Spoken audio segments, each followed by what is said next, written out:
Bangla info motivation চ্যানেলে আপনাকে স্বাগতম। জীবন সঙ্গীর সঙ্গে সম্পর্ক গাঢ় করার জন্য কিংবা উন্নতি করা কোনো সহজ কাজ নয়, কারণ এটি একজনের প্রচেষ্টায় হয় না, উভয়কেই পদক্ষেপ নিতে হয়। আবার কারো সঙ্গে সম্পর্ক উন্নয়নের জন্য আপনার নিজেরও কিছু পরিবর্তনের প্রয়োজন রয়েছে। সুপ্রিয় দর্শক, চলুন জীবন সঙ্গীর সঙ্গে সম্পর্ক গড়ে তোলার 9টি উপায় সম্পর্কে আমরা জেনে আসি। 1. নিজের উপলব্ধি প্রকাশ করুন। অন্যের সঙ্গে সম্পর্ক উন্নয়নের অন্যতম উপায় হলো আপনার উপলব্ধি প্রকাশ করা। সে আপনার জীবনের কতটা ঘনিষ্ঠ এটা জানাতে ভুলবেন না। আর যে কোনো বিষয়ে অন্যের অবদান গ্রহণযোগ্য হলে তা স্মরণ করতে ভুলবেন না। 2. কাউকে পরিবর্তনের চেষ্টা করবেন না। সম্পর্ক উন্নয়নের ক্ষেত্রে অন্যতম গুরুত্বপূর্ণ বিষয় হলো অন্যকে নয়, নিজেকে পরিবর্তনের চেষ্টা করুন। যদি কাউকে ক্রমাগত পরিবর্তনের জন্য চেষ্টা করেন তাহলে তা সত্যিই বিব্রতকর। এক্ষেত্রে আপনার ঠিক কোন পরিবর্তনটি প্রয়োজন এবং কেন প্রয়োজন এটি ঠান্ডা মাথায় চিন্তা করুন। সম্পর্ক দুজনের একটি বিষয়, যার গুরুত্বপূর্ণ উপাদান হলো মানিয়ে নেওয়া। তবে আপনার সঙ্গীর গুরুতর কোনো সমস্যা চোখে পড়লে তাকে তা সুন্দর করে বুঝিয়ে বলুন, হয়তো সে তা শুধরে নেবে। 3. উৎসাহ দিন। প্রত্যেকেই উৎসাহ পছন্দ করে। আপনার প্রিয়জন যদি কোনো একটি মজার বা ভালো কাজ করেন তাহলে তাকে উৎসাহ দিন। বিষয়টি যদি বড় কিছু, তাহলে বড় করেই তাকে উৎসাহ দিতে হবে। 4. আপনার ইগো সরিয়ে রাখুন।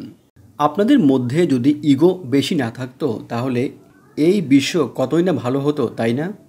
অন্য কারোর সঙ্গে যোগাযোগের ক্ষেত্রে তার অনুভূতি এবং চিন্তা ভাবনার কথা চিন্তা করুন। এক্ষেত্রে আপনার ইগো একপাশে সরিয়ে রাখুন, এতে আপনার সম্পর্ক অনেকখানি উন্নত হবে। 5. ভালো করে শুনুন। সম্পর্কের ক্ষেত্রে অন্যের কথা শোনার গুরুত্ব অপরিসীম। আর পারস্পরিক সম্পর্ক এগিয়ে নিতে হলে নীরবে অপর পক্ষের কথা শুনতে হবে, অন্যের কথায় গুরুত্ব দিতে হবে। ঠিকভাবে কথা শোনার প্রয়োজনে বন্ধ রাখতে হবে অন্য সব কাজ। 6. নিজের সুখের জন্য অন্যের ওপর নির্ভরতা নয়। আপনি যদি নিজের সুখের জন্য নির্ভর করতে চান অন্যের ওপর, তাহলে বোকামি করবেন। অন্য কেউ আপনার জীবনের সুখ এনে দিতে পারবে না। এই জন্য আপনাকে নিজের উপরেই নির্ভর করতে হবে। আর সম্পর্কের ক্ষেত্রে অতিরিক্ত আশাবাদ এক্ষেত্রে বাদ দিতে হবে। আপনি যদি মালিকের জায়গা থেকে সঙ্গীকে বারবার কোনো একটি বিষয় আদেশ দিতে থাকেন তাহলে আপনার সম্পর্ক একটি বিরক্তিকর সম্পর্কে রূপ নিতে পারে। 7. আমি বাদ দিয়ে বলুন আমরা। সম্পর্কের ক্ষেত্রে আত্মকেন্দ্রিক চিন্তাভাবনা বাদ দেওয়ার জন্য একটি কার্যকর উপায় হতে পারে আমি বাদ দিয়ে আমরা হিসাবে সব কিছু বিবেচনা করা। নিজেকে উপস্থাপনের একটি ভালো উপায় হলো আমি ব্যবহার করা, কিন্তু সম্পর্কের ক্ষেত্রে তার চেয়ে ভালো শব্দ হলো আমরা। এই শব্দটির ব্যবহারে মস্তিষ্কে বিশ্বাসের অনুভূতি তৈরি হয়, যা আদতে কাজ করে সম্পর্কের উন্নয়নে। 8. নিজেকে শিক্ষা দিন। রাগ ও যোগাযোগের মতো বিষয়ের মানসিক দিক নিয়ে চিন্তা ভাবনা করুন। যদি মনে করেন এর কোনো অংশে আপনার উন্নতি প্রয়োজন রয়েছে তবে তাই করুন। বাস্তবে আমরা নিজের নানান বিশ্বাস নিয়ে অন্যের সঙ্গে যোগাযোগ করি, আর এতে কোনো ইতিবাচক পরিবর্তন আনতে পারলে তা বাস্তবে কাজে আসে। সম্পর্কের ক্ষেত্রে এটি হতে পারে যথেষ্ট কার্যকর। 9. সঙ্গীর ভালো দিকটি দেখুন।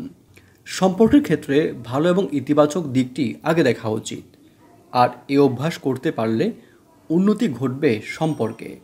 ভালো একটি সম্পর্কের ক্ষেত্রে একে অন্যের ভালো দিকটি দেখার অভ্যাস নিঃসন্দেহে হতে পারে একটি ইতিবাচক পদক্ষেপ। একটি কথা বিশেষ করে মনে রাখবেন, আপনি যদি আপনার সঙ্গীর যত্ন নেন এবং তার মতামতকে গুরুত্ব দেন তাহলে আপনার সঙ্গে আপনার সঙ্গীর সম্পর্ক অনেক বেশি বৃদ্ধি পাবে। আপনি যদি আপনার কাজের মাধ্যমে আপনার সঙ্গীর ব্যাপারে আপনার ভালোবাসা প্রকাশ করতে পারেন তাহলে তার সঙ্গে আপনার সম্পর্ক আগের যে কোনো সময়ের চেয়ে অনেক বেশি বৃদ্ধি পাবে। জীবন সঙ্গীর সঙ্গে ভালো সম্পর্ক গড়ে তোলার উপায় নিয়ে সাজানো আজকের পর্বটি এখানেই শেষ হলো। এই ধরনের ভিডিও আরও দেখার জন্য আমাদের এই চ্যানেলটি সাবস্ক্রাইব করার জন্য আপনাদের প্রতি বিশেষভাবে অনুরোধ করছি। আপনারা যেখানেই থাকবেন অনেক ভালো থাকবেন। ধন্যবাদ।